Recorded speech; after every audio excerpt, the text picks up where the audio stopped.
and everybody said like, I don't want to race the old bike anymore. I want to have the new bike. We don't want to follow. We want to make our own opinions about certain things. We just realized like that racing is progressing so fast. Like if you just compare 2021 with the things that are going on hardline nowadays, it's insane.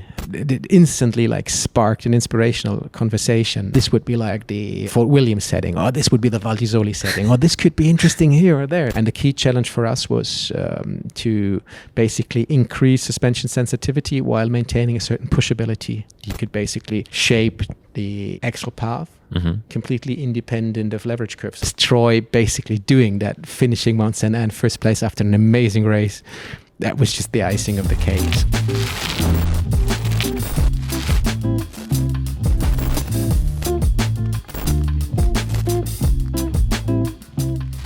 Jan Ehrhard, welcome to the Downtime Podcast. We're here in Windrock, Tennessee. How's things? Hi Chris. Yeah, thanks for having me. It's amazing. Yeah, like I spent last few days over here, like being able to see an amazing local racing scene with like plenty of like kids, boys, girls, newcomers. Yeah, basically racing and having a blast. So I've had so many exciting conversations with super friendly, super welcoming, interesting people, and basically doing track walk together with the race team and meeting like so many nice people, like just welcoming people, and I had a blast. Yeah, excellent. I need to confess I'm a bit hangover because we celebrated Aletha's win in the race yesterday, and yes, Tennessee Nationals, and Marine's second place, and then Troy's third. So that needed to be celebrated for sure, but I'm fine. Yeah, good. Great stuff. I'm glad to hear it, man. And first off, what is your job title at Canyon? Like, what should we call you in that respect? And can you explain what that job title kind of means? Name me Jan. I'm Jan. That's about it. Yeah, I don't care too much about job titles, but like my role with Canyon is like I'm carrying 15 years with Canyon, and my recent role is like that I'm senior design engineer, and I'm responsible for pre-developments of our bikes or of ideas that may or may not end up in the products we sell. Mm-hmm. Okay, fantastic. And I want to go quite a long way back here, because I think you first crossed paths with someone who became an important part of your life and a very good friend, and is involved in this Canyon story at World Championships back in 1995. Is that right? Yeah, you're right, for sure. Yeah, it's actually like if you look back to it, it's actually like an insane story. Like I really appreciate it, and like it also made like this whole journey we had quite personal. So I think like our chemistry teacher back then, like he was into mountain biking too.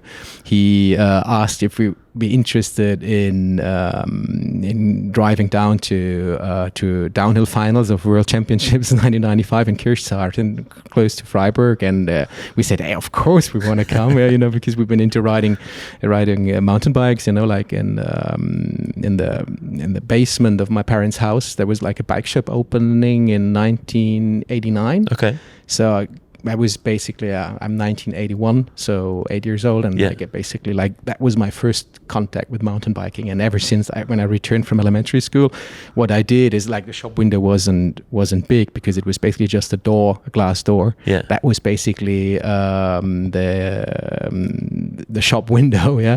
I was always pressing my nose, like looking at these fancy bikes. He carried like, I don't know, Fat Chance back then, Sirota. Nice. Yeah. He had like really awesome brands like Rocky Mountain, GT back then, because like the mountain bike was just like coming into Germany. Like it was a specialized dealer, had the first track full suspension bikes, and it basically, we've been like, I don't know, we've been riding around with our bikes, like I got an old used BMX bike from my brother, and we've been roaming the streets on these, or like going into abandoned construction sites to basically ride the bikes down there. But like this shop was always like, it created a desire, and I always ask myself, hey, in the end, like, why are like, as the first suspension bikes came out, like, why are the springs in the suspension wound like 15 times or whatnot, and why not 12? And it was super interesting and aroused my curiosity about like how things are made, and maybe also sparked an interest to go pursue like a career in engineering, even though I never even considered like that I'll end up in the bike industry at any point, but it's just like coincidence.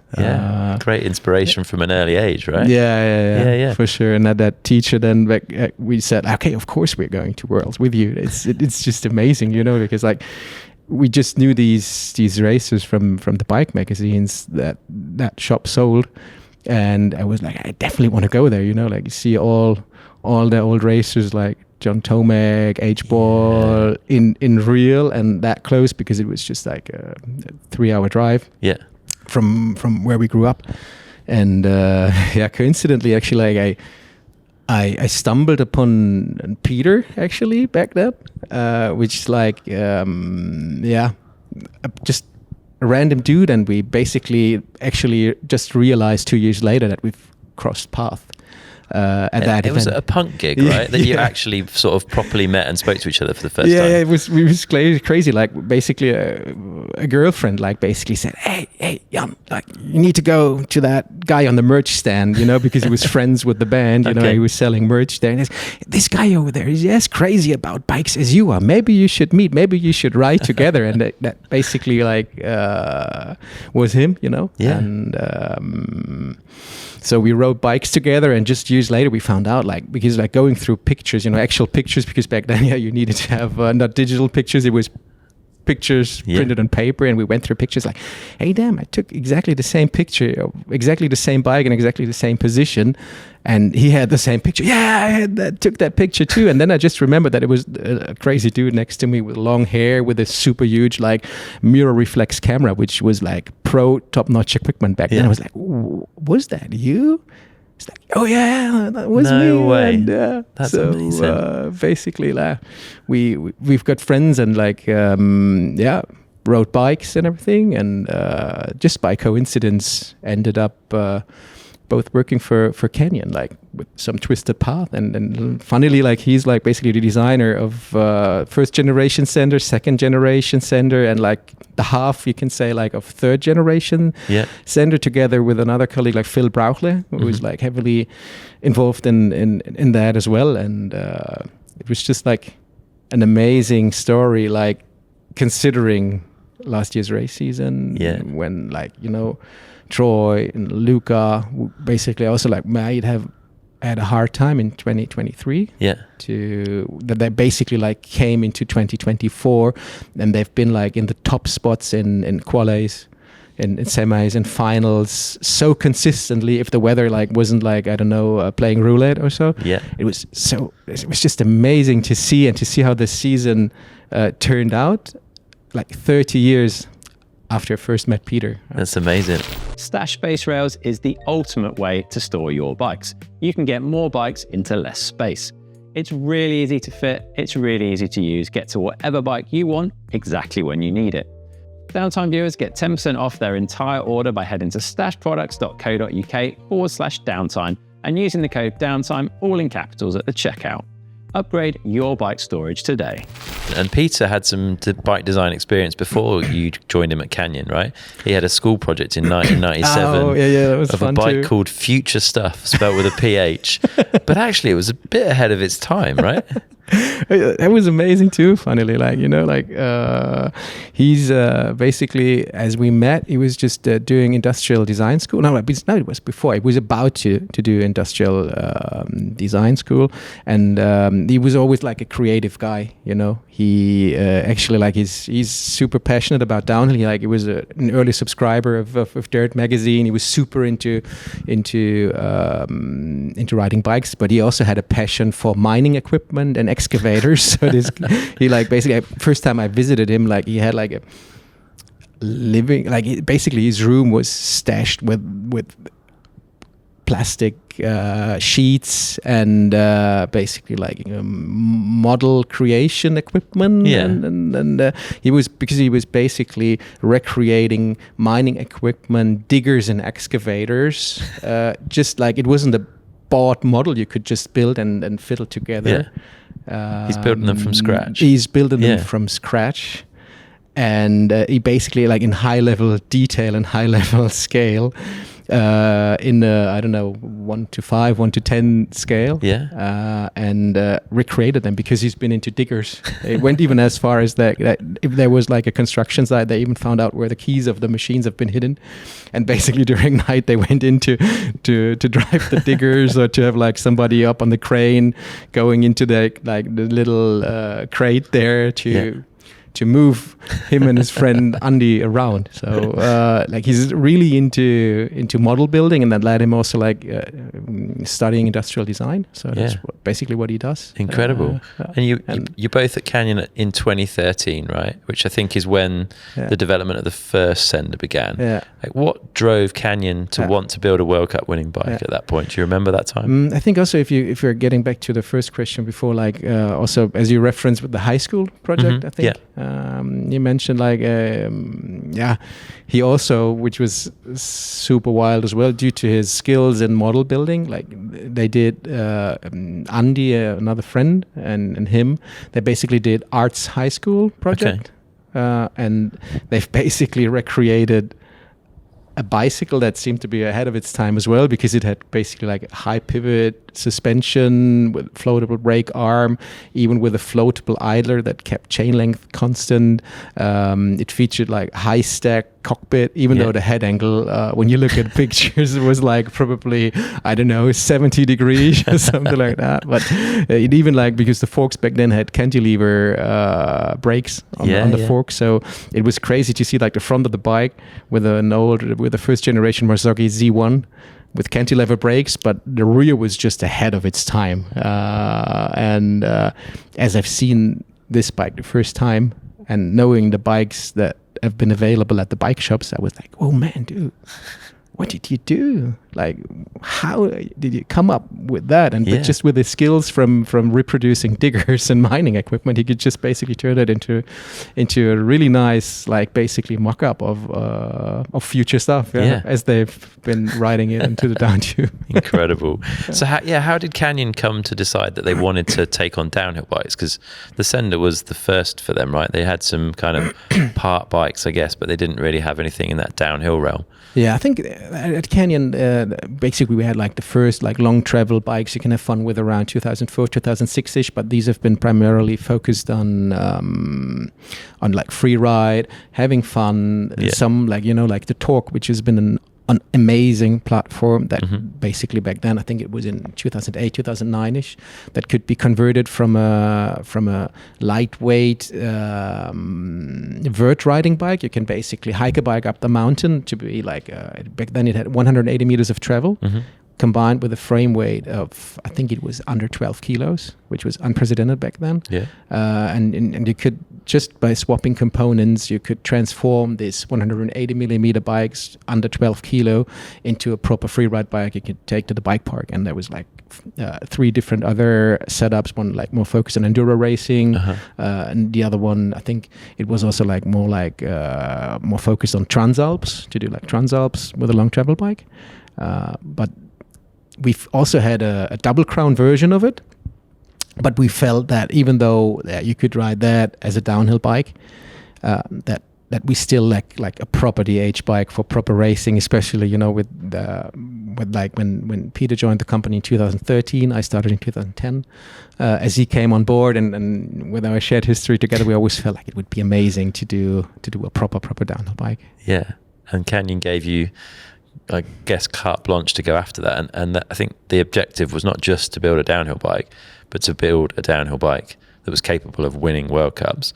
Does that intent change the way you approach a project like that? Oh, I'd say for sure. Yeah, I think also like Roman, it's like the founder of the company. Even though he's passionate, like he's super passionate about bikes. Like you go figure. Even like, I don't know, he's a bike collector, so he has like super old fancy bikes of any brand, like basically collecting it.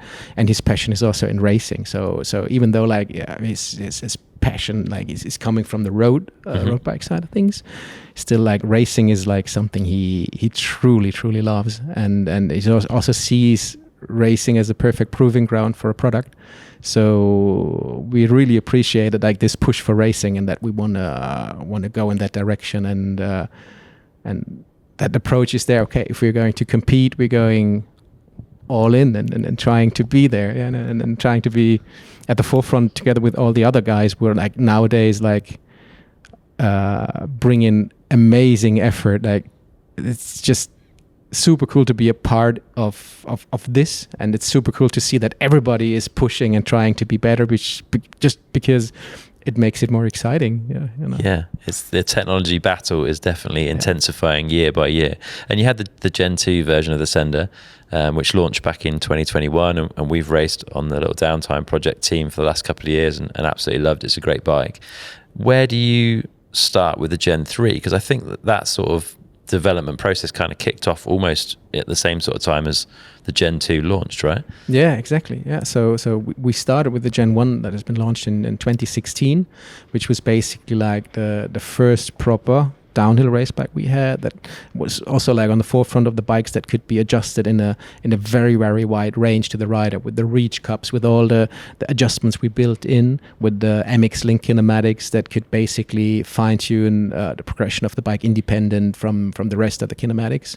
And then like going into generation 2, making improvements, basically facilitating the design for manufacturing to basically make the production process more efficient, but also like to nail down certain characteristics of the bike a little bit better, and changing the layout, lowering center of gravity, and adding 29-inch wheels, which was back then also like a big part. We basically have been quite happy with what we did so far. And then we just realized like that racing is progressing so fast. Like if you just compare racing 2021 with the things that are going on hardline nowadays, just mania, where it's just like it's insane to see how the sport progressed and the rate the sport progressed. And we thought like, okay, if we want to keep up, like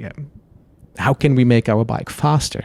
And that basically in September 2021, we've basically gathered together, did a huge brainstorming session within like basically our race teams, but also like within customer service, within everybody within Canyon, gathered data, customer complaints, or just checked. For instance, like for me, I always like we need to be with the mechanics. Just ask them, hey, are you happy with the bike? Yeah, what do you think can we improve on the bike? And we just gathered everyone together to just basically ask ourselves, how can we make a faster bike? And basically the whole discussion basically led us to kick off like really working on that in basically beginning 2022. Yeah, and that starts with the creation of the Mule of all mules, right? There's been mules at Canyon before, but this particular mule is a hell of a thing. We were very lucky to see it last night. Maybe we can get some photographs of it that we might be able to share within the video. But talk us through like how you put together the design and build for something like that, because the amount of adjustability and things you could go and try with that bike were like next level. So like we back then, like I think we were building prototypes like that since 2019. It's basically for sure heavily influenced also by the amazing work Atherton guys are putting in. So huge respect to what these guys accomplished, like back from Robot Bike Company up until Atherton. So, and with the capabilities you have with 3D printing and the progress they've put into, we also like said, okay, when we launched our e-bike program, we also said, okay, we want to check different things like weight distribution out there, and it just allows us to iterate super quick and to learn super quick. Even though like with this mule and basically our project name for that is basically like it's the project name for these prototypes is the Frankenstein project. And basically like what we did for this project with the first mule we built was basically like we basically built a bike that is as much Frankenstein as it could be. So basically like these bikes, they're not intended to look pretty, these bikes are meant to be a tool to be able to evaluate different parameters independent from each other. Yeah. And then that basically kicked off when we designed the first Mule, beginning of 2022. We've built it in June, and one of the key features was basically like, because like, you know, like even though like Peter featured this high pivot axle path in his high school diploma bike back in '97 or so, we still like a bit at first hesitated because like everybody was doing high pivot bikes, and it was just like the hype of the town. And Santa Cruz, for instance, like, you know, with Greg in the pre-development program, they basically like decided that it's not a way they wanna go. My personal idea at first, before building the Mule, was why not like just, I don't know, keep the concept we have and spice it up with another feature. But in the end, we said, hey, we don't want to follow. We want to make our own opinions about certain things, and there the Frankenstein really helped. So I think the key feature, and which is probably unique when evaluating this topic so far, is that we could basically shape the axle path completely independent of leverage curve. So we could basically fine tune the axle path while keeping vertical leverage ratio 100% identical, to basically truly isolate the influence of axle path on ride dynamics. And that was one of the key features of it. Yeah. And in addition, we brought in a multitude of different other adjustments. Yeah, you could even adjust like the position of the seat tower and all sorts of stuff, right? Yeah, exactly. Yeah. So basically, we had like chainstay length adjustment in a really wide range. We could even change the fore-aft position of the BB independent from wheelbase to truly fine tune right position. We of course had the reed cups that are known from generation 1, generation 2 Sender, and all the other adjustments, BB height. We could adjust the idler in a multitude of different positions. We could change the idler size. In addition, we could change the seat position, because I think that's a super important contact point, and also like super crucial in feeling good on the bike. And if you feel good on the bike, you're able to charge, and so that's another option. Yeah, I guess the downside of all of this adjustability is the amount of metal work that has to go into the bike, and therefore what it weighs. Yeah.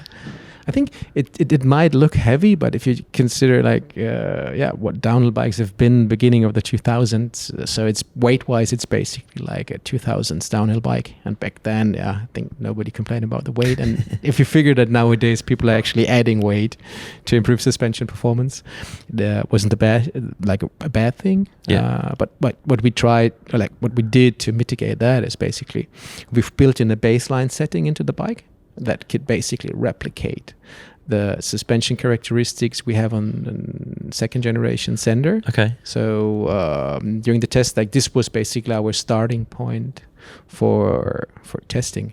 So we had the racers raise the baseline setting first, and it was also like, for me, it was like a huge relief as like the guys returned to the pits and said, "Oh wow, that actually feels like my race bike." And it's interesting. Like, okay, nice. And then like basically from that baseline setting we moved on. Yeah. So who's involved then in the Mule testing? Like which riders would you have had on the bike through that period of time? Everyone of Canyon Factory Racing. Okay. So for sure we had Troy, we had Mark, we had Fabian in there heavily involved, and we have also some mechanics over there at HQ, former like hobby downhill racers. So basically a part of the factory team. We of course had everybody within R&D. Riding the bike, timing the bike, and going from there. Yeah, and where did you go and test this thing? Because, I mean, you want to keep the project secret, I guess, to an extent, and under wraps, which is virtually impossible these days with the amount of cameras around. But also you want to try a number of tracks and different terrains, I suppose. Yeah, for sure. So, so we went to Morzine for sure, after like having like done shakedowns on local trails, and of course like Fabian's backyard and the Altmari teams is also like a super good proving ground that isn't too crowded. So you have quite remote places you can go there with nobody seeing you. And in addition, like there was like kind of, I think in that season there was a recent trend to the bike diaper. I think it was called on Pink Bike or Vital, where it's like, I don't want to see no more bike diapers back then. But as we kicked the project off, I said, okay, let's just wrap it up, and it just makes things easy, you know, and you can just ride wherever you want without like being too big of a stress to reveal anything you're working on. So, and you also tested in Val de Sol, I think, like the day after the World Cup race, to try a perfectly battered World Cup track. And this track back then was probably as battered as it could be, as the racing was heavy back then, that's basically where we've been at. And so this, like you say, you had the ability to test the axle or change the axle path of the rear wheel without changing the leverage ratio of the bike. And you've ended up with an element of rearwards axle path in the final design. Can you talk us through the kind of the benefits of that for people that maybe don't understand why a rearwards axle path is a good thing? Yeah, for sure. Like in the end, like at the beginning, it was like as soon as we gave riders the tool, and as soon as we got them familiar with the huge adjustment range we like quickly like talked like, oh wow, this setting would be cool on this racetrack. This would be like the Fort Williams setting, or this would be the Val di Sole setting, or this could be interesting here or there. So it instantly like sparked an inspirational conversation, and in the beginning or in the end, it was basically down like we've learned a lot, and we like quickly also learned some drawbacks, and basically like also like learned how we want to shape the axle path and where basically the negatives kick in, and when you're basically maybe like over the edge. I think clear target was for sure that we knew that we wanted to improve suspension sensitivity compared to Generation 2 Sender, because we just had a feeling we could be better there. So that was on the topic. And the key challenge for us was to basically increase suspension sensitivity while maintaining a certain pushability. So basically that was the key parameter we wanted to assure that you basically can manage to have a good compromise between both. Yeah, so you want a wheel that kind of goes backwards and gets out of the way of chunky terrain, but the compromise of that potentially is that it loses the ability to generate speed and pump terrain. So you've found what you guys believe is, I guess, the perfect spot between those two compromises. Is that fair? Yeah, exactly. And then it was also like down to like basically sensitivity versus pumpability, we basically called it. So after we've basically nailed down the shape of the axle path and the overall ride characteristics, we also like quickly learned that we may need to adjust leverage ratio in certain spaces of the travel to basically find the perfect match between a suitable leverage curve and basically the axle path to be able to have like super sensitive initial stroke, pushable mid-stroke, and basically then that was also like one detail we worked on. We felt like that the wheel rate of the second generation Sender, when you basically are landing out of the jump or when you're coming out of a G out, that it basically wasn't as consistent and had a little like twitch in there we wanted to get rid of, so that the bike basically accelerates better out of landings, which we also basically improved with the new bike. And here we're at. Fascinating stuff. And you've gone with a lower pedal kickback than Generation 2, which has some positives and some negatives, I think. Is that right to say? Exactly, yeah. So for sure, like like we've seen all the people out there with they're riding an O-chain, and I think there's even people out there, when you look at other bikes that are having a high pivot, that are still riding an O-chain, because like their design is basically like not as optimized as ours, so it still has some pedal kickback, and for sure you at certain points you want to have some pedal kickback to assure, like once you're below the critical velocity, to have like a low speed pumpability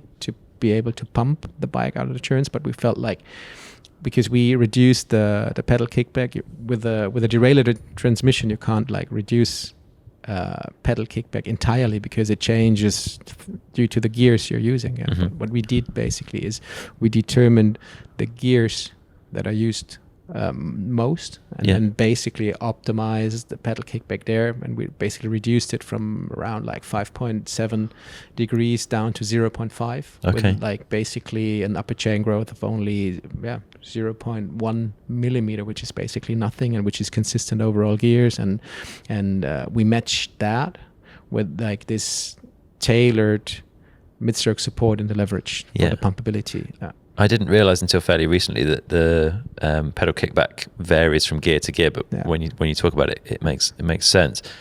Why do you feel it's important to try and keep that pedal kickback consistent from gear to gear? It's not consistent from gear to gear, so it's different from gear to gear, and you can't just avoid that with a derailleur transmission. So it changes a little bit.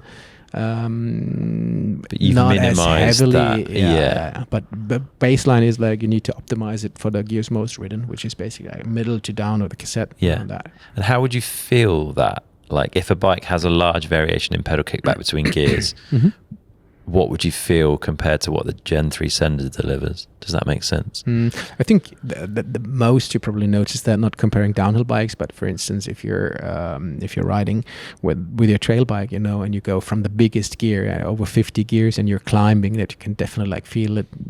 If you're having a high anti-squat bike, that you're basically sometimes hooking up and your traction isn't there, and you're feeling the chunk in the pedals. And I think like that's probably the situation where it's most imminent to feel basically what that does. And how it changes over the gears as well. Got ya. And the Mule bike, I think, could take a gearbox, which there's heaps of talk about that at the moment. Like, is it something you played around with much? What were your thoughts on that? We had it, and I personally love it, and for sure, like, it's the talk of the town nowadays. And back then, the decision basically was made. Okay, let's focus on the existing stuff now there, but keep it as an option for the future. And like a good colleague just said, like, a true master never stops learning, and I don't know what we're about to see in the future. Interesting times. Anti-rise, let's talk that, because I think you've taken a big departure from the approach on Gen 2 to what you've done on Gen 3 with anti-rise. And I think some of this comes from some experimentation that Fabian did back in his Kona days. I think that's true. Like, I was also like kind of surprised to hear about that, because I was like, because back then the Konas all had the floating brake arm, and I knew the story, what it does, that it basically reduces anti-rise to almost zero. And anti-rise, for people that don't understand, this is what the back end of the bike does when you're heavy on the brakes. Exactly. Basically. If it's basically extending or basically compressing, or if it stays neutral, more or less. And back then, like, I always thought like, that's the application to just like lower the anti-rise, and then just suddenly, like, in a conversation with Fabian, he mentioned, hey, no, you're getting it wrong. I did it different, and I actually didn't pay attention back then that he actually, like, he used a different position for the floating caliper on his race bike than the consumer basically could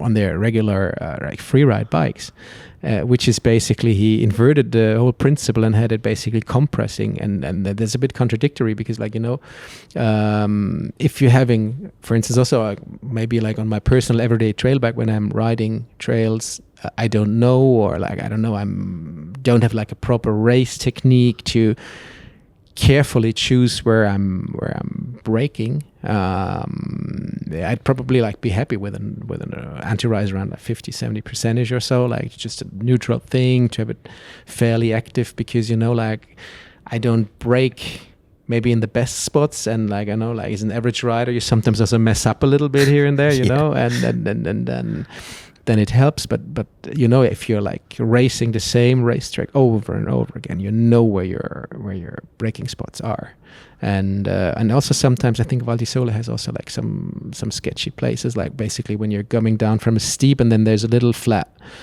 road you're crossing and then you're going down again. Or also here, like in Windruck at the track, there's some places, there's some weird places where you need to burn off velocity quick, and where riders, like you've been with us during track walk, where they basically said, okay, you need to be careful, you need to be braking in here to avoid being too quick, because otherwise you would overshoot the next turn, and to puzzle together. And like what this concept does, we came up with this, basically it helps riders burn speed in awkward places while maintaining your composure on the bike. That is basically avoiding you to like tend to pitch a bit forward, and you can basically burn speed quite well, and you get basically you're in contact with the ground, and you can heavily decelerate to basically set you up for basically the next, like, I don't know, the slope where you want to accelerate again. So that's basically the difference. Yeah. So for everyday riding, probably like 50, 70-ish could be okay. But if you're like really in the zone and you want to like fine tune your braking on a track, you really know very, very well. Yeah. So that higher anti-rise is stopping the bike, front end of the bike kind of pitching forwards. Exactly. As you brake hard, helping you keep centered on the bike. And I experienced that today. I got a little bit carried away on a fast kind of rocky straight, and I was having a bit too much fun and forgot how quickly I was approaching the corner, and had a little bit of a panic, and then slammed on the anchors so hard that I thought things were going to go wrong, and somehow the bike just was very calm, slowed down very, very quickly, and I got around the corner perfectly, and I genuinely thought I'd well overshot a braking point. So it works. I was impressed, like the level of composure of the chassis under those conditions is like it is next level. Fair play. And also, like, you know, like the racers usually, like, they tend to choose the braking spots fairly well, so they brake basically where you can brake very well. Yeah. And if it's in the rough stuff, they just let it roll. And nowadays, like, you know, like, riding style has changed so much, and like how they're pinning it. And I think basically, like, nowadays they're just crushing through places, just full speed. Whereas in the past, they would have dragged their brakes, and they're just like, go for it, and going through. And that basically, because the riding style has changed so much, that basically allowed us to go in that direction. Yeah. And there's potential downsides though, right? High anti-rise can lead to like people using words like harshness or packing in the rear end. Like, how have you gone about avoiding that? We basically learned a bit, like, as we varied with the axle pass, that you could basically partially mitigate the drawbacks you might get by the rivered axle path, and that it overall, like, basically created a super interesting package. So basically, like, if we would have done the same with the previous sender, it would have ended up in a super harsh bike. Okay. And basically, like, with the parameters we chose, we could it basically allowed us to create it like that. Interesting. And you've got KISS in this bike as well, Keep It Stable, that we've seen on the Spectral family before. Is it tuned in the same way? Have you changed anything between like trail bike and downhill bike for that system? Yeah. So far it's basically the stock system. Okay. Difference is basically you needed to have an additional adjustment range because we have the reach cups in the frame. So we need to adjust the adjustment range in a wider way to cater with this reach adjust to just make it compatible. Yeah. And so far it's in there. It's riders, you can basically remove it fairly quick. So if you're not into it, because like, the KISS system is like a really interesting approach. It's also like when you spend more time getting used to it, it's super interesting when you switch to a normal bike, how weird a normal bike can feel back then. But we also know, like, it's, you know, like it's a CFR product, you know. We're always into, like, with a reach cup, with a BB height adjustment, with a progression adjust. We want to provide racers with the opportunity to adjust the bike to feel like they want it to feel. And KISS is basically just another part of the puzzle. So you can use its adjustment range. You can fine-tune the behavior of the bike how you want. But we don't want to, like, I don't know, convince everybody, like, that you need to do it. We just want to provide you with an additional tool to fine-tune the bike the way you want. And basically we're there. And the cam shape, it's basically the same like the mass production bike, even though maybe in the future there will be even like a fine-tuned cam shape for downhill racing. But we also learned, like, like KISS, like, unlike, you know, the dropper post, everyone loves dropper post. It's an amazing invention because it basically affected the interface between rider and bike. Yeah. And I think for me, the biggest improvements in ride handling have been the interfaces between rider and bike. So for instance, it blew my mind the first time, and that's like, it's almost like 13 years ago, like when I was doing setup with Fabian, where he said, hey, put your brake lever up, and that was 13 years ago. And it was like, yeah, it's like, why shouldn't I run it like that? It's like just because you have a better pressure distribution, and you avoid basically pressuring the part between your thumb and your index finger, which basically leads to arm pump. And if you do that, you should be fine. And I was like, I just changed the angle of the brake lever, and it was basically single most a part of a dropper post. The biggest improvement I've done with the bike, because back then I was developing an cross-country bike. Yeah. So I was racing enduro racings on a Exceed cross-country bike, which I added a dropper post and a short stem. And you could really pin the cross-country bike just by pointing the brake levers up, which was crazy. Like, oh, okay, that's nice. And like, compared to these, like with the dropper post, brake angle position, the difficulty with KISS, it's like that it influences the equilibrium of your brain. You need to readjust your equilibrium and your habits to adjust to that. It can provide benefits for sure, but you need to get used to it. And I think that's basically the challenge of this innovation. And that's also like why we're not pushing so people can take it out and put the blanking plate in. Exactly, they can take it out, and if they like it, then play around with it. And it's just an additional parameter like low speed, high speed compression, low speed, high speed rebound to play. Yeah, fair. I like it personally. I'll keep it in, but nice. Yeah, it works for me. I've ridden it on the Spectral for probably a year now, so I'm quite used to the system. And that's great to hear. Enjoy it. I think it definitely helps. Certainly helps. I'm not very good at riding in ruts. I find that really intimidating, and it just helps keep. I don't feel like I'm going to catch the rut or get like cross rutted or get out of shape, and just helps keep the bike going the way I want it to go. It's kind of how I would describe it. It's hard to describe, but it works for me. Yeah, great to hear that. So you've got this Mule, you've been doing all this testing, you've had all the athletes, plenty of hours with all of them. When do you know when you're in a good spot? I think there was maybe a moment with Fabian in San Remo where you kind of knew maybe we're getting close to where we want to be here. Like I get one. I just remember like one call where Fabian called, "Hey Jan, like now I set up the Mule in a way like I'm testing in San Remo. I cannot reach the limit of the bike." He just mentioned in his voice. I was like, "Oh, nice, job accomplished." That was like just amazing to hear. Like, okay, Fab couldn't reach the limit of the bike. Could be good. And then as we tested, and after that, we've been testing with Troy and Aaron in Val di Sole. And Aaron just mentioned, "Hey, Jan, like in Val di Sole, if we set up the bike the way we need it to be able to compete in Val di Sole." For the Gen 2, this is No, like for the Mule. That was the Mule testing. And he said like, we always like in Val di Sole, the track is so hard. You need to accept that you have wheel damage, because the track is so harsh, and if you're at the pressures you need to be able to compete, you're basically smacking rims there. It's inevitable.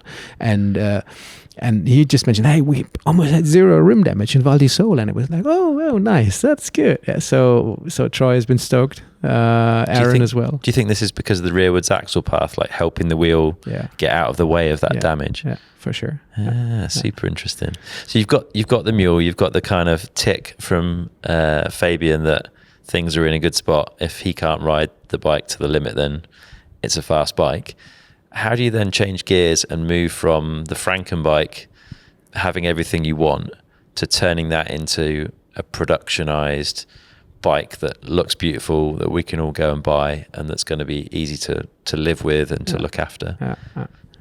That's like basically then the project started all over, like we've basically looked at all different possibilities, evaluated a lot of options. Like we even went as far as, and I think it's so interesting, like if you just see like the stuff that's out like there, it's really hard to reinvent the wheel. So like we we basically tested and evaluated a multitude of different options, like a 6-bar kinematics, basically, which is like a bit like as the Scott downhill bike got basically it's called like when the first spy shots got out there with the shock moved to the lower link. I was like, we basically had a 3D model of that bike before, and we like evaluated that direction. We had a multitude of other options, like basically even like basically the high pivot iteration of previous generation Sender.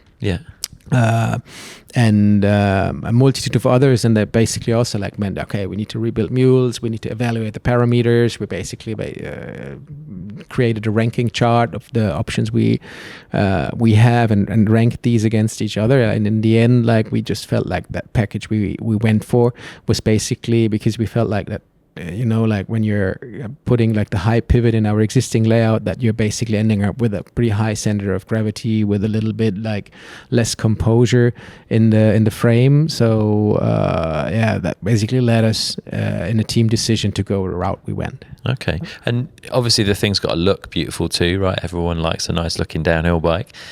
How are you approaching like the look and feel of the bike? Are you using 3D printing quite a lot these days to sort of make full scale mock-ups and maybe even painting them and stuff? Like, what does that process look like to get the company to sign off on how the bike looks aesthetically? Yeah, first of all, for sure, with the mules, we need to nail down the characteristics, and part of that, like basically, like then Phil and Peter's work started to basically take our kinematics mules design and the sketches, basically the layout of the kinematics, to draw over to see, okay, can we turn that in a bike we would want to buy, or can we turn that in a bike we're passionate about? And from there, we basically printed, like we have a full-scale 3D printing setup in-house where we can basically build full frames. So we also printed a multitude of different bikes. Basically also like worked on details to basically solve like either aesthetical or also functional issues of different concepts, and printed them out, evaluated them. We even like at one point, because like we even like went to into a clay mine to basically evaluate like how the mud is getting shed off of one of our 3D prints in case, like how you can clean the bike down so that the mud's not getting stuck. And that was like in the middle of summer, like hey, we need a muddy place. And it's like, oh no, it's 30 degrees out there and hasn't rained since, I don't know, 6 weeks or so. And it was like, hey, how can we get mud? So it's like, hey, we have that clay mine over there, let's go there and just grab some. Amazing. You'd have looked pretty strange if you got caught in there with a 3D printed bike throwing clay at it. But fair play. You go to a lot of effort to get it assessed. And the center of gravity of the bike is very low. Yeah. Is that by chance of the linkage that you've used, or is there a lot of thought that's gone into the linkage decision and getting everything down nice and low in the bike? Yeah, I think if everyone who's ridden an e-bike basically knows like that mass distribution and low center of gravity can help tremendously. And I think even Fabian, like racing enduro, was sometimes like, hey, damn it, with the e-bike, I'm actually faster on an e-bike without the motor than with a regular bike in the downhills, just because suspension is working so much better. So there was basically the approach, like copying that e-bike effect into the downhill bike as well, keep everything low and stable. Yeah, and it's worked out pretty nice. And like the previous Sender was arguably ahead of its time on adjustability, and you've carried a lot of that over into the new bike. Like, talk us through the reasons behind the adjustments you've chosen to put into it. Yeah, so of course we kept the reach adjust design in there, and we have BB height adjustment and progression adjust, because we felt like that we want to provide like a dedicated, we call it like a Val di Sole setting, or basically a push and pump track kind of setting where you can have like increased progression ratio to have because like to basically like even increase the pumpability of the bike. That's also like why we decided like, okay, let's basically, it's a race bike, it's a proper race bike. The primary reason is not that it needs to look pretty. The primary reason for it, like to shape how the bike looks, is like it needs to be a fast bike. That's also like, I don't know why all the angles with the shock and the down tube are not perfect, because we just wanted to build in a huge adjustment range so that you can basically make a setup change that you actually feel, and where you can actually feel a difference in there. That's like basically also one of the really important features we've built into the bike. Yeah. What about stiffness with this bike, right? You've got a wide range of sizes of people and weights of people that can fit on the bikes, even at all the different sizes in the range. And then each of those people can have very different abilities to put force and load through the bike, right? Depending on how well or how badly or how fast or how slow they ride. How do you approach getting the stiffness of the bike dialed in so that it works as well as it can for the majority of people. Yeah, I think that's done in the layup iteration stage. So for sure, like with the carbon, you can with the fiber orientation, you can play around with and accomplish a lot of different things. And for the racers, primarily also like wheel tension and the way the wheel is built is also like a huge topic. And getting there, I think like with the stiffness side of things, like we basically wanted to assure that we have the good base level of stiffness we had with the previous bike, with this bike. And also like one of the key things is like we wanted to assure that we also like introducing the loads into the shock in a way that basically a flex in the rear triangle is not putting any side load into the shock to avoid like that the suspension performance is compromised. So that was like one important thing for us. And for adjusting the flex, for sure, you never know, like you can have like, for instance, you can have a lightweight guy with basically the same size as a heavier guy, which sometimes makes it difficult. You know, if you make the smallest size super flexy, and then you have a small heavy rider, what do you do? So you basically need to settle for a middle ground. But like I think in the future, and I think that's also like a thing we're heavily working on. It's just a way to go. You know, also like the competition has been also like pushing that we also like for sure like having that angle, evaluating like, okay, what adjustment range might be useful, or like also even like in the future, you know, like development never stops. Trying to evaluate, and maybe like I didn't even know, offering updates for racers that basically bought the bike to have it adjustable as well in a way. It is because I think like more and more people are taking care of that detail. Definitely, yeah, it's getting played with more and more. So you've got the design kind of dialed in, and then you've got to get the testing done to prove that this thing is durable and safe and all of this kind of stuff. Like, how much of that these days can you do in a simulation environment on a computer versus having to do real world testing? Yeah, I think it improved tremendously. I think FEA, for instance, gives you like a rough idea. We always do like baselines comparisons, old bike versus new bike, to just basically do like an isotropic comparison of the stress risers or stress hotspots we have in there. And also like simulation tremendously improved for simulating carbon layup, even though that's like a lot more difficult, considering like that it's still a handmade process to produce the frames in the majority. And even like if it's done with the machine, you know, like with the fabrics, they're like a bit of twinkly, twitchy, and you need to assure that they're placed in the mold always the same way, and for sure you have some deviations there. And I think the tricky part with getting FEA simulations for carbon nailed is like considering these factors and basically the variations you get just by the process. And there have been for sure huge advancements, but I'd say personally like a true evaluation in the lab and in the field is still needed to like nail down the properties of the bike, or even measure the bikes after production to compare them with the FEA results. And you can still get some deviations in there. Same with spring rate, for instance. You know, like you when you're like thinking like you're buying a 500 pound in spring rate, you may sometimes be surprised what you're dealing with, because you actually also have quite some production tolerances in the stiffness of a spring rate, where you usually think like, oh no, that shouldn't be the case, but there it is. That's also like why most teams basically measure spring rates. So you've done as much as you can in that simulation environment, and you've signed off the design. You've got the molds cut for the bikes, and I'm guessing the day that those things turn up is both quite exciting and quite nerve-wracking, right? The first off-tool like carbon molds. Yeah, for sure. Yeah. An exciting time though, like getting them built up and getting out there. Yeah, totally. I like right as we had that done, I've been traveling to Fab's place, and we've been testing down there, and everyone down there, I always love being down there south of France. I even like joke like we should move our company down there and move the family down there. Even my wife is like, "Are you sure you're gonna do that?" But so like the hospitality, the people down there. Like, so we had a blast, like testing, nailing, and it was also like super relief that so far all went well. Yeah, what was the feedback like? Because obviously at this point the bike's a lot lighter than what everyone was testing as the Mule, right? Yeah, for sure. Like I think feedback was basically like that everybody like instantly realized the progress we've made compared to the old bike, and everybody said like, do you maybe like, you know, like sometimes you know, like if racers are used to a bike and their habits and they know that bike really well, I was at first also like I was afraid, like actually that Troy says, hey, actually I like my old bike better, and you know, or like that just don't like it, you know. And for me it was a big relief, like as we've been there, and everybody said like, I don't want to race the old bike anymore, I want to have the new bike. And that was my feeling, okay, whew. We're okay. We've done a good job here. We've done a good job. Yeah. So what went into that decision then to let a few of the riders take that bike into the 2024 season? Yeah. Before it went into production, was that a big call from the brand?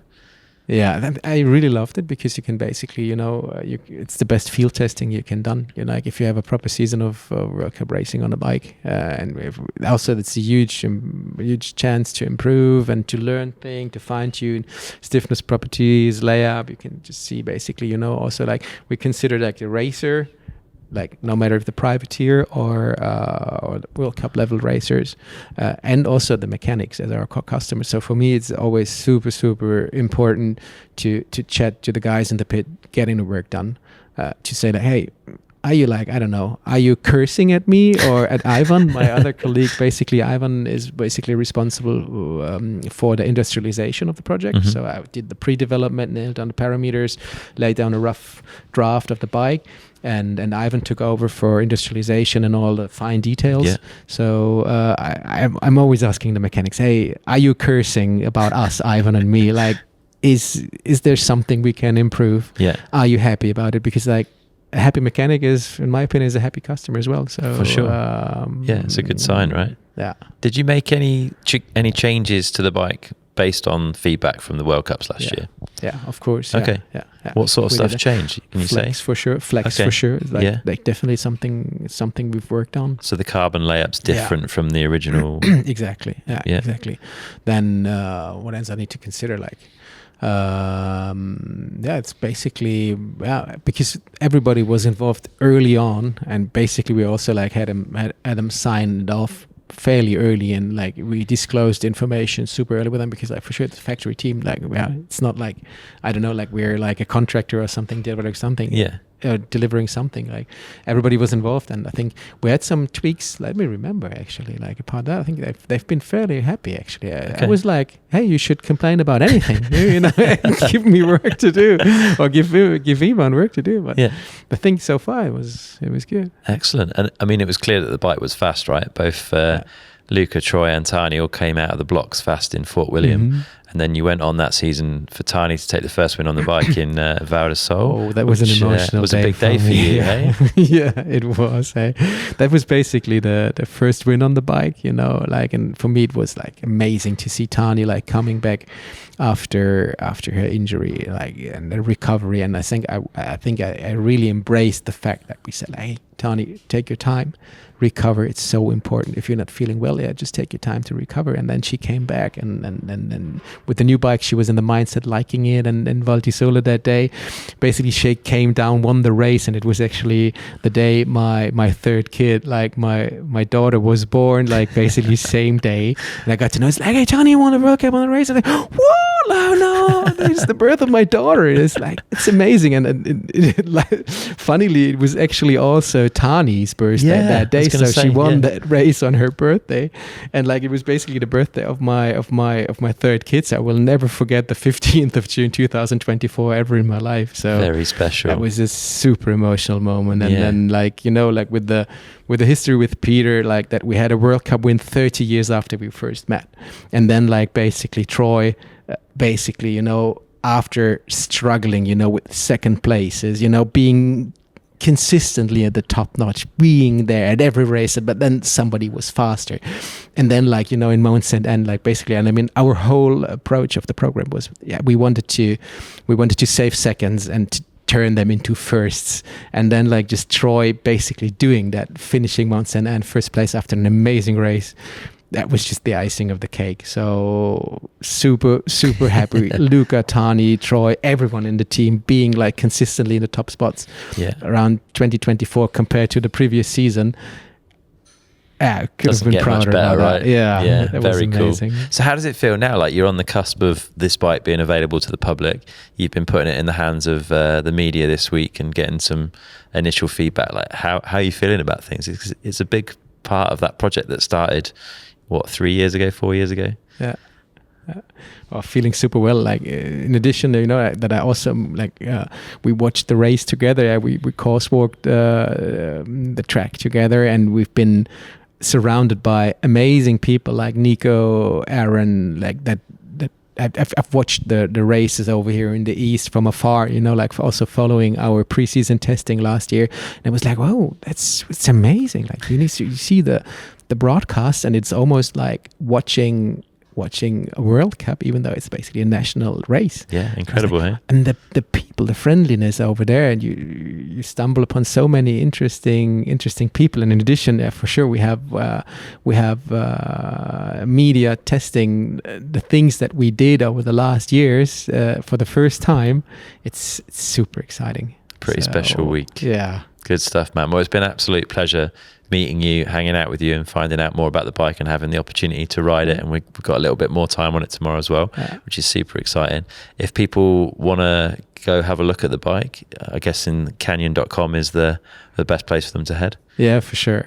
Canyon.com bike will be available there, and just basically follow. I think it's Canyon Collective Mountain Bike or something on Instagram. Yeah. That could be also like a good place to follow up on what's happening next. Good stuff. I will dig out the links and stick those in the show notes so people can find them. But yeah, thanks, Jan. It's been an absolute pleasure and a great few days with you guys. So thanks for making time to sit down for a chat. Thank you, Chris. I really appreciate it.